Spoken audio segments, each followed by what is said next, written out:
Assalamualaikum warahmatullahi wabarakatuh. Di suatu desa kecil di pesisir Yaman, hiduplah seorang pemuda nelayan yang sering menjadi buah bibir warga desa. Bukan karena keberanian atau keahliannya di laut, melainkan karena rupa dan nasibnya yang buruk, serta dikenal sebagai pemalas. Karena gerakannya yang tidak begitu gesit, pemuda itu memiliki wajah yang jauh dari kata tampan dan hidup dalam kemiskinan yang pekat.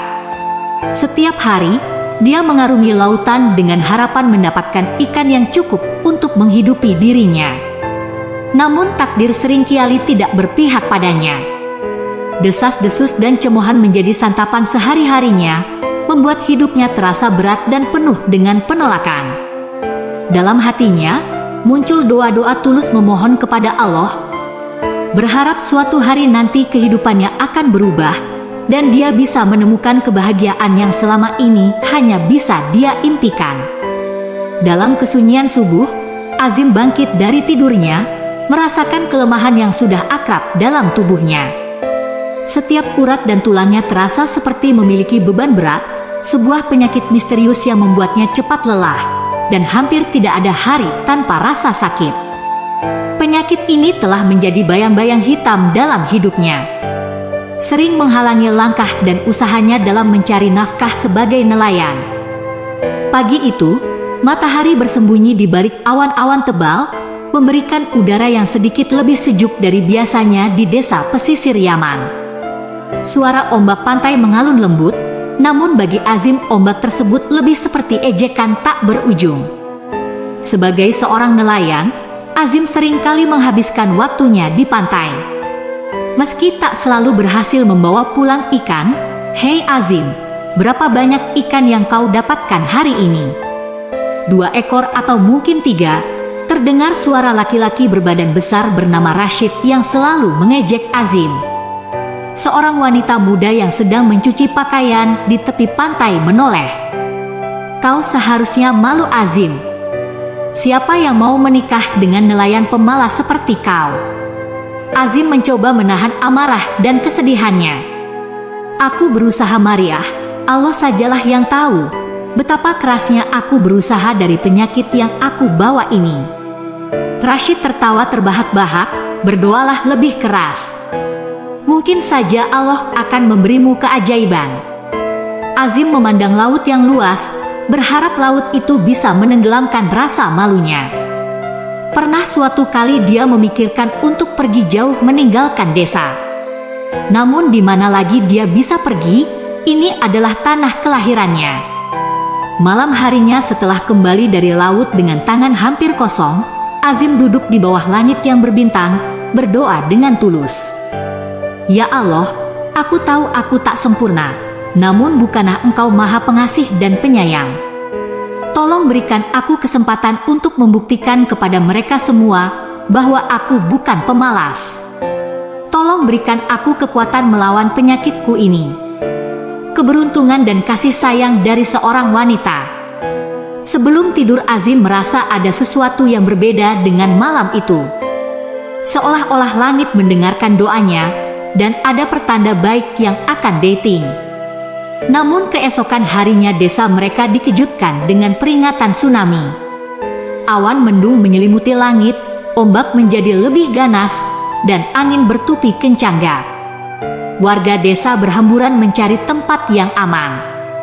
Rashid berteriak, "Azim, inikah keajaiban yang kau minta dari Allah? Kau bawa bencana untuk kita semua." Azim dengan mata yang penuh ketakutan, memandang laut yang mulai menunjukkan gelombang besar mendekati aku. "Aku tidak tahu, aku hanya meminta kebaikan." Gelombang tsunami menghantam desa dengan kekuatan yang dahsyat, meratakan rumah dan menyebabkan kekacauan di mana-mana. Awan hitam pekat menyelimuti langit, dan jeritan ketakutan mengisi udara. Azim berjuang keras menyelamatkan diri, dan juga berusaha membantu warga desa lainnya. "Ya Allah, lindungilah kami semua," doa Azim dalam hati sambil berjuang melawan ganasnya air. Setelah beberapa jam yang mengerikan, ombak mulai mereda, dan langit sedikit cerah. Azim yang selamat dari amukan alam itu dengan langkah goyah berjalan menyusuri pantai yang penuh dengan runtuhan. Sesekali, dia berhenti untuk membantu warga lain atau sekadar menatap puing-puing dengan tatapan kosong.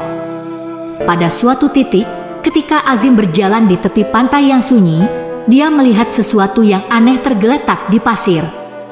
Sesosok makhluk yang menyerupai wanita, namun dengan ekor ikan yang indah sedang terbujur lemah. Rambutnya yang terurai panjang basah kuyup oleh air laut. Itu adalah Putri Duyung, makhluk yang selama ini hanya dia dengar dalam cerita legenda. Asmi mendekat. Hatinya dipenuhi dengan rasa kasihan dan kekaguman. Dengan lembut dia menyentuh bahu Putri Duyung itu. "Hei, kamu tidak apa-apa." Putri Duyung itu menggerakkan matanya yang besar dan indah, menatap Azim dengan pandangan yang membingungkan. Dia tidak dapat berbicara, hanya membuat suara lembut yang seperti merdu. Azim mengangguk. "Kau terluka?" "Namaku Azim, aku akan membantumu," kata Azim dengan suara lembut. Dia memberikan senyum hangat kepada Putri Duyung, yang seolah merespon dengan ekspresi wajah yang lebih tenang. Azim mengambil kain yang dia bawa dan meletakkannya di atas Putri Duyung, berusaha membuatnya hangat. Putri Duyung itu membuat suara yang seperti ucapan terima kasih. Matanya bersinar-sinar melihat kebaikan Azim. "Kau tak seperti makhluk yang pernah aku lihat," kata Azim dengan kagum. "Tapi aku merasa ada ikatan yang kuat denganmu, aku akan menjagamu." Dengan penuh kehati-hatian, Azim membawa Putri Duyung itu ke tempat yang lebih aman, jauh dari pasang surut ombak yang masih ganas. Sebuah perasaan hangat dan kedamaian menyelimuti hati Azim, seolah menjawab semua kebingungan dan kesedihan yang selama ini dia rasakan. Ini adalah awal dari kisah baru dalam hidup Azim. Sebuah kisah yang penuh dengan misteri keajaiban dan cinta. Hari demi hari berlalu, dan Azim menghabiskan waktunya untuk merawat Putri Duyung yang ditemukannya. Dia memberi nama Safia kepada Putri Duyung itu, yang dalam bahasa Arab berarti suci. Safia, meskipun tak bisa bicara, selalu menunjukkan ekspresi yang mengerti setiap kali Azim berbicara dengannya. Mereka saling berbagi dalam keheningan, sebuah bahasa yang lebih dari sekadar kata-kata. Dengan keberadaan Safia, Azim menjadi lebih gigih dalam mencari ikan. Penyakit cepat lelahnya sudah tidak lagi terasa, dan anehnya dia selalu mendapatkan hasil tangkapan yang melimpah. Azim merasa ada perubahan besar dalam hidupnya. Sejak kehadiran Safia, orang-orang desa mulai berbicara. Beberapa dengan rasa iri dan curiga. Namun ada juga yang merasa senang untuk Azim. Suatu hari, saat matahari tenggelam dan langit dipenuhi dengan warna jingga dan umbu, Azim memandangi pantai bersama Safia. "Safia, aku tak tahu mengapa Allah mengirimkanmu kepadaku. Tapi aku bersyukur, aku ingin menikahimu, membuatmu bagian dari hidupku, untuk selamanya karena hanya kau yang mendukungku selama ini," ucap Azim dengan penuh perasaan. Safia menatap Azim dengan mata berkaca-kaca dan dengan lembut mengangguk. Pertanda memberikan jawabannya. Pernikahan diselenggar dengan sederhana. Orang-orang desa berkumpul. Meski masih dengan rasa penasaran dan kebingungan, namun Azim dan Safia tidak peduli. Mereka merasa cukup dengan kehadiran dan berkat yang telah diberikan Allah kepada mereka. "Safia, dengan ini aku menikahimu, semoga Allah memberkati pernikahan kita," ucap Azim saat upacara mereka. Safia merespon dengan senyuman manis dan mata yang bersinar, mengiyakan pernikahan tersebut. Malam itu, langit nampak begitu indah, dengan bintang-bintang yang bersinar, seolah merayakan cinta mereka. Namun kebahagiaan mereka tak berlangsung lama. Desas-desus dan iri hati mulai menyebar di antara warga desa. Mereka berbisik meragukan keberuntungan Azim dan berbicara tentang pesugihan Putri Duyung. Azim mencoba mengabaikan semua desas-desus itu dan tetap fokus pada kebahagiaannya dengan Safia. Dia tahu, cobaan ini adalah bagian dari kisah mereka dan dia harus kuat untuk melindungi Safia. Dan cinta mereka dalam kebahagiaan dan keberkahan yang dirasakan Azim dan Safia. Berita tentang kekayaan dan kesuksesan Azim dalam mencari ikan menyebar cepat di antara penduduk desa seberang. Sebaliknya orang-orang merasa bahwa semenjak kedatangan Safia, mereka menjadi sulit mencari nafkah dan menangkap ikan. Sebenarnya, fenomena ini hanyalah masalah iri hati, di mana ketika hati seseorang merasa iri dengan kesuksesan orang lain, dia sendiri akan mendapat kesulitan dalam usahanya. Karena sibuk memata-matai orang lain. Hasil tangkapan ikan mereka masih sama seperti biasa, namun tidak merasakan keberkahan di dalamnya, sehingga merasa berkurang. Tak lama, kerumunan orang mulai berkumpul di sekitar rumah Azim.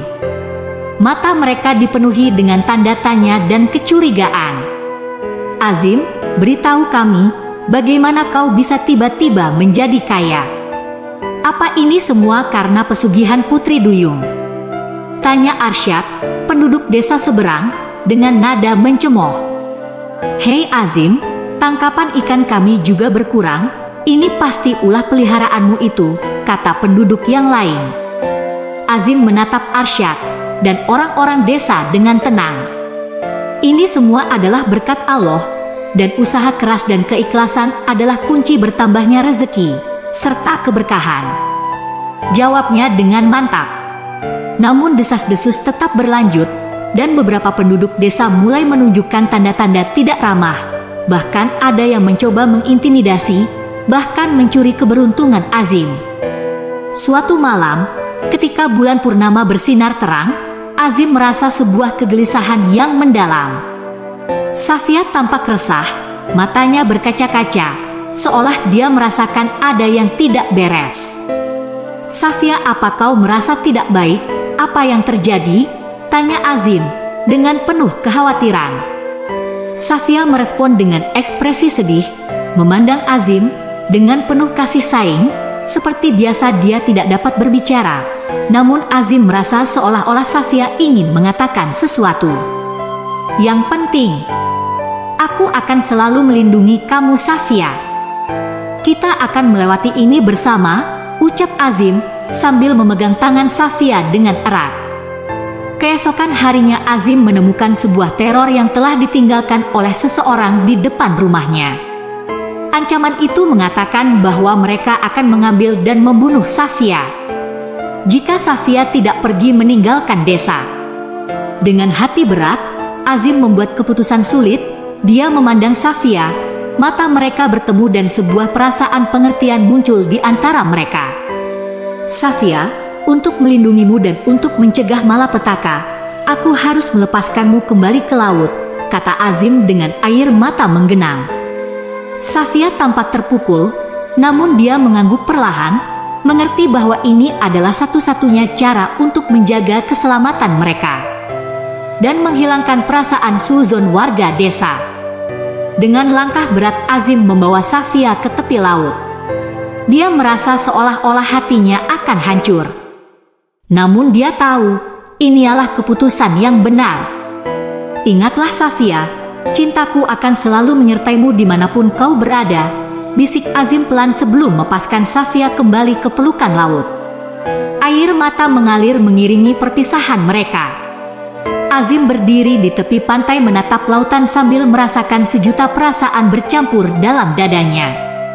Ini adalah pengorbanan terberat dalam hidupnya. Namun dia percaya bahwa cinta mereka akan tetap abadi, meski terpisah oleh ruang dan waktu. Azim kembali ke desa dengan hati yang hampa dan berat. Meski kehilangan, dia terus berusaha keras dan mempertahankan keimanan dan kebaikan hatinya.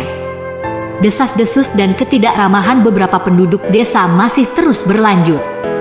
Namun Azim mencoba untuk tidak terpengaruh dan fokus pada hidupnya. Bertahun-tahun berlalu dan Azim menjadi tua.